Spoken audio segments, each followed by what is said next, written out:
Hey, what's going on? I'm Alberta with the Bouncing Souls. Unbelievable. Fuck you. They're in Texas. They say East Coast fuck you, and I say fuck y'all, I'm from Texas. To make that clear. Okay. 30-foot fall right there. Fuck us. 30-foot fall quote for you. So let's talk about your new album, 10 Stories High, that you just released that 2 months ago, and I listened to it, and it seems like one of those longtime friends that you haven't seen in years, and then you just pick up the conversation where you left off. Oh, it's awesome. Really and nice. But you're both in a clear headspace. That's what that album feels like. Cool. You guys just really didn't miss a beat with this album. What would you say is your recipe for staying true to your sound? It's just a matter of staying true to ourselves, and that comes out in our music. I don't think we try to sound like the Bouncing Souls. We just try to express ourselves, I think, and it's just always what it sounds like. And for this one too, I think it was. Want me to pass it? I'll pass the mic. It was like doing something different. Doing something different this time to kind of like re-inspire ourselves, but with the same kind of sound. So we had a whole new approach to making this record. That was a big difference. So. Yeah. And what about the music? Writing the music instruments? That's fun and easy. Did y'all pick up any new influences for this album?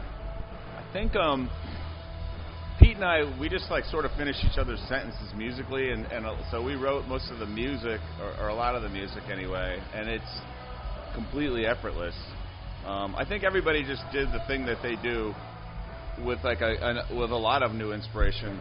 Greg was amazing. The new influences were the aspect that we kind of gathered other people's stories for the lyrical aspect. So that was the part that was actually really different. So we did our Patreon page, and we had 10 different people that had like a 30-minute chat with the band. We just had a talk, and then we would kind of sit there and write down little nuggets that were interesting in the.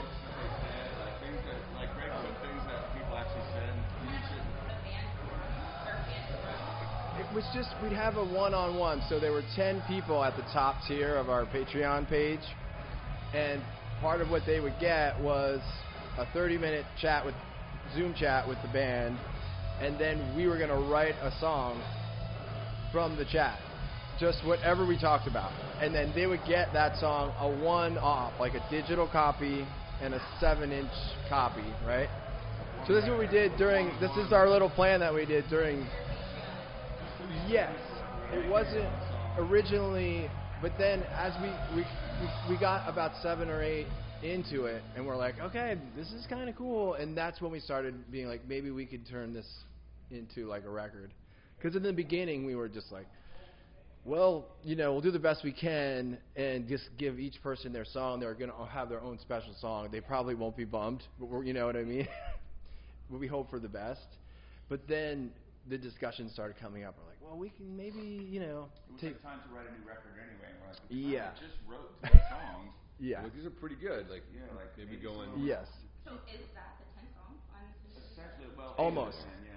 Okay. One of the songs, 10 Stories High, is a song about the album, if that makes any sense. Because we went in with the songs, with other people's songs, and then we wanted to sort of write something.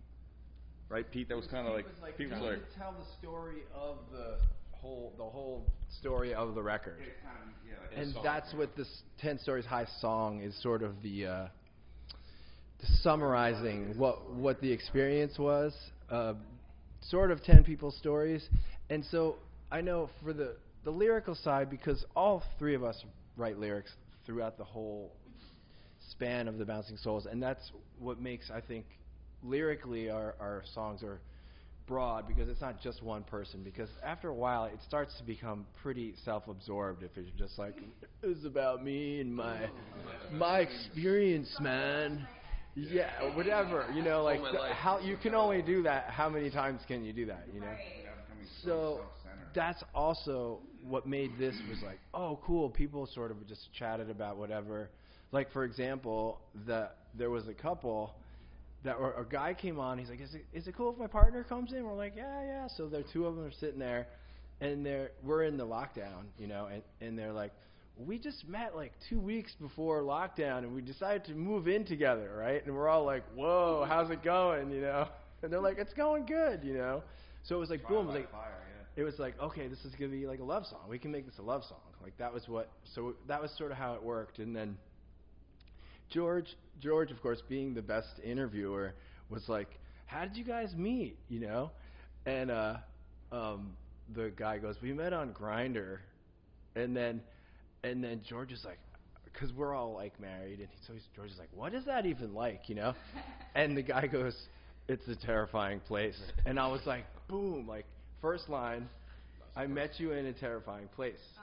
So that was kind of like an example of how that songs came about. Like, that was like a lyric. I was like, oh, that's a great lyric, you know? I think you guys are like poets reincarnated from the 16th century or something. Well, that's too much. All I could do was recognize a good line there, you know? Yeah, like, I was like, I didn't do that much.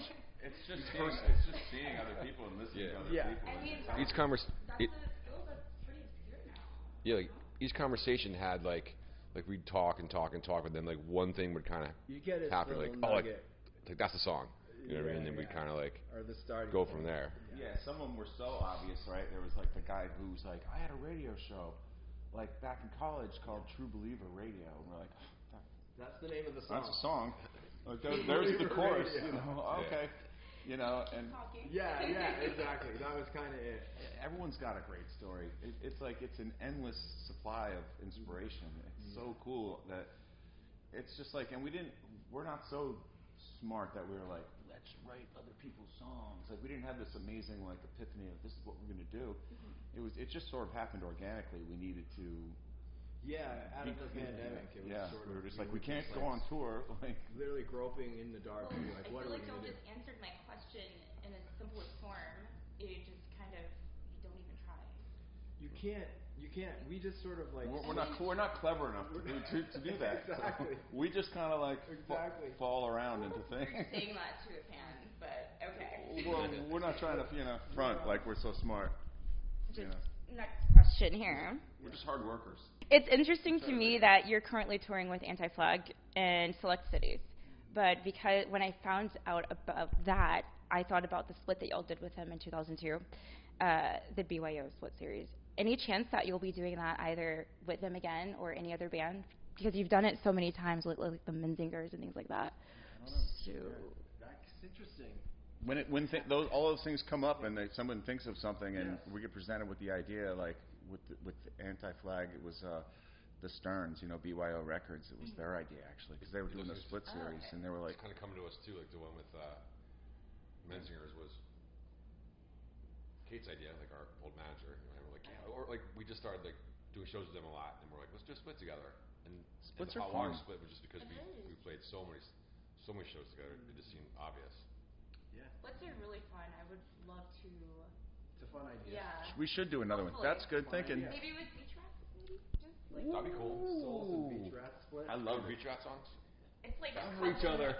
Who can cover each other? I like all this. I like all this. Now you got us thinking. Beach Man. Rats should do a split with We each. don't come up with the good ideas. Like See, this is case in point. This is maybe get a Lifetime like three-way Beach split Rats in there. should do Get a all split with each of the Bad Religion, bands, Lifetime, members. because Beach Rats contains Bad Cover. Religion, Four. Lifetime, Four-way split. which is A very- four-way split. It's been done, but it's fun. It's still fun. Sounds like a fun. lot of work, I'd buy though. that. It's more work. Yeah. Like a lot of work. Sounds like a lot of fun.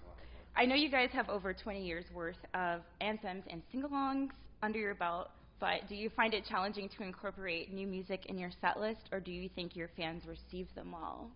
That's the eternal question. This is like, we can talk about this for hours backstage, and we do when we're writing the set list. We're like trying to weigh out playing new stuff and keeping it fresh, because we don't want to be a nostalgia act. We're trying to talk about our new songs and like play new things and keep moving forward. But then like we're like, well, what if we don't play this song, then everyone's going to feel like bummed You're left maybe. out or something. But then we're just guessing. We don't really know. Yeah. All the time we're just guessing. And Yeah.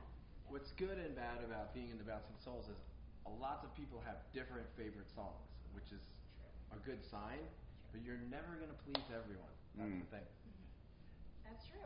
It's just you can't really. Is there any chance at all just my own personal question. Will you guys be playing Spank or something tonight? Oh my at God. all?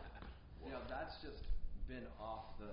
That's such I a deep know. cut. Forever. Okay, isn't that from like your very first demo or something? Our first. The EP we did. Yeah. Okay, that's one of my First favorite songs EP. by you guys. Really? But, Awesome. yeah. It's actually like And your cover kind of a good Pervert, song. But That one, that Yeah, was you're cool going too. so deep. I know. Pervert, man. super Like deep. Descendants Oh, is wait. such a hard band to cover That's too. cool. Descendants is such a hard band to cover. We'd have to learn that one all over Killed again. that cover. Like, let's go.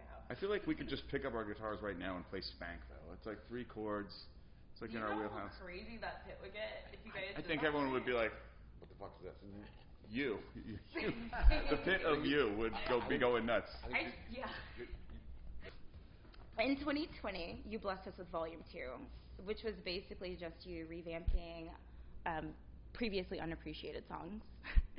What about more of that? Because, like I just said, Spank and PMRC. Like, Spank could what be, do you? could be up for reconsideration. Maybe play PMRC tonight. I don't know, but like Dude, PMRC. Well, maybe not. to answer your question, there is an idea in the works to do Volume 2, Volume 2.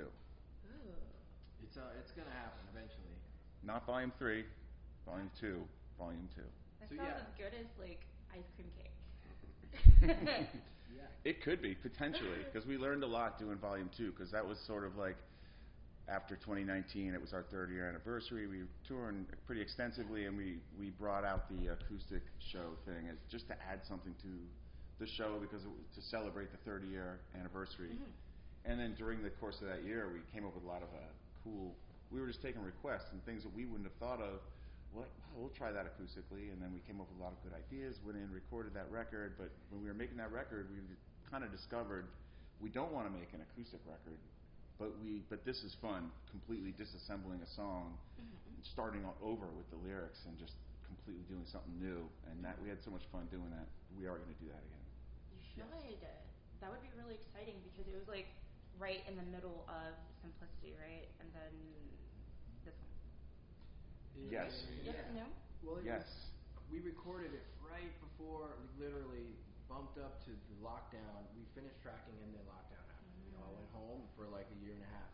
So that's why it came out in the middle of like October 2020. So we had something that came out during the pandemic or during the lockdown, which was kind of cool.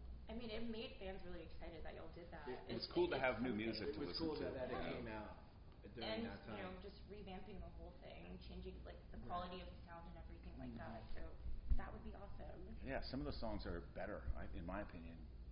The And then newer with versions. time, you guys playing, you're more solid. Yes, you have George. That was cool. You've got Yeah, George, man. You have George. George. Brian, you wrote Simple Man. You said you were in a dark place and that it was one of those songs you revisited and felt like you were the returning conqueror that survived. Have you been able to reflect on any other Bouncing Souls track in that manner lately? I would say that anything off of that was written in a really dark place, like to play now, we are, so we survived it. So that's a kind of a cool survived to tell it, the story, and share it. So yeah, writing those songs, I swear, like can save your life. Like that music can fucking save your life, man. Yeah. So pretty important punk rock stuff. saves lives. Punk rock That's saves why lives. it's a thing, because it's true. Hashtag. Touching base on COVID, wah wah. Nobody wants to talk about that, but we'll do it anyway. It was a big thing, Whole thing. It was like a whole thing. Touching base on COVID, your experience, the entire world was in the same boat, especially musicians. With you guys, the relatable parts were you felt like you were feeling more depressed because your band was on hold. And then Brian, your tattoo shop closed for a few months. And then I saw that you felt like you were just kind of missing out on the things that you once took for granted, right? Yeah. And that's what led to y'all doing the Zoom meetings and then your podcast launching. Can you remember your Patreons? 3 years later, I would like to know how you're handling the so-called new normalcy within the music or punk scene. Yeah. I think like everyone who's back out here now, like you appreciate it more than ever. Like all the little things you took for granted. Like you're like in a bad mood today, but you're here. Yeah. and you're playing music for like with people. I try to like always keep that in check now, like way more. Yeah, not to take it for granted because it can be taken away, you know. Yes. Yeah. And COVID's still a thing. I just got it for the third time back in April on the last leg of tour. So we're still out there getting COVID. Yeah. Still working hard out there. Yeah. Sorry, Nicole. So, is there anything, for example, that you did possibly take for granted before COVID started that you now feel like you've just really started to appreciate more and kind of take your time with? Is there anything you can think of? Let's put it this way. For me, I think part of me always was curious about what it would be like to stay home for a whole year. My whole life, I never did it. So that aspect of it, I got to fulfill in a way. Okay. And then, on top of it, I got to really know how important performing in the Bouncing Souls was, because I knew it was, but it was like this actually really I got to really understand it, you know, in a new way. So I think, yes. So and it was. You all became fathers. And Yeah. We had exactly during so the precious years too. Exactly. We got to spend a lot of time with our kids, which was That's that was really a good cool. part. silver linings that were there. Absolutely. Well deserved, as long as you guys have been at it, you know. So it's really cool for you guys. Yeah. A lot of it was really nice, actually. Mm-hmm. I can imagine. I'm not a parent yet, but I have siblings that are young enough to be my kids, so it's kind of. Yeah, they're pretty awesome. Kids are awesome. So speaking of parenthood, you've all experienced fatherhood and all sorts of milestones together. Pre-parenthood, you toured practically all of your lives and making music nonstop. So my question is, what kind of advice, and I've asked this to like several band members who are parents too, but what kind of advice can you give to fellow musicians and who have found themselves in parenthood, and how can they navigate two very different worlds and not give up?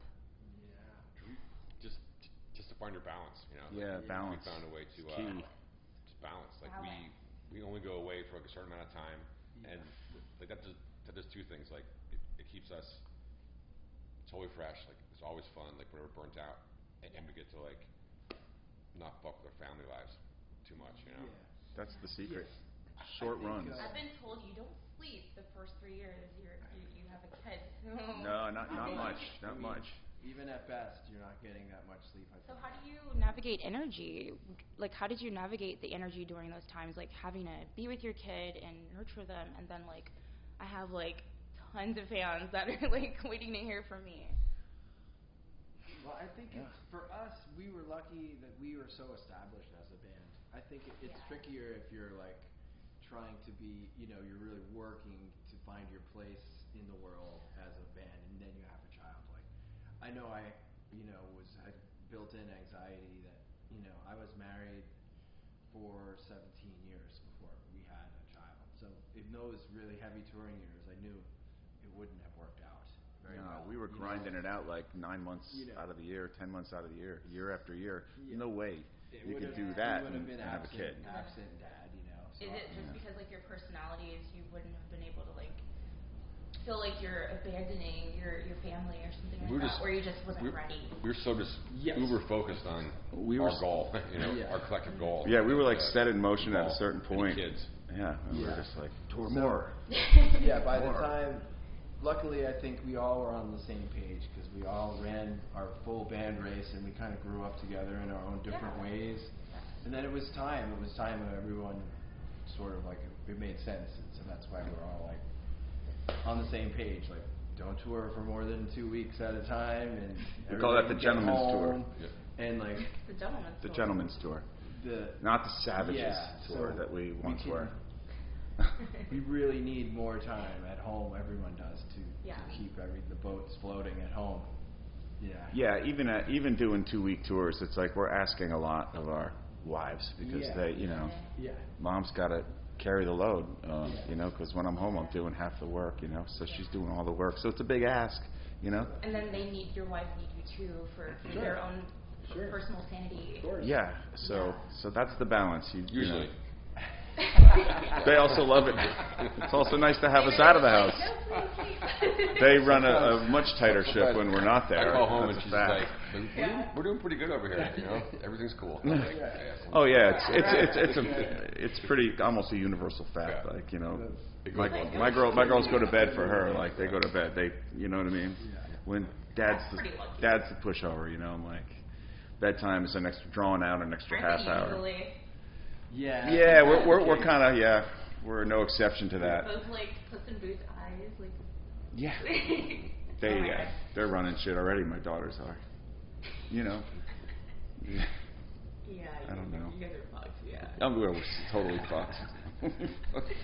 Pete. Yeah.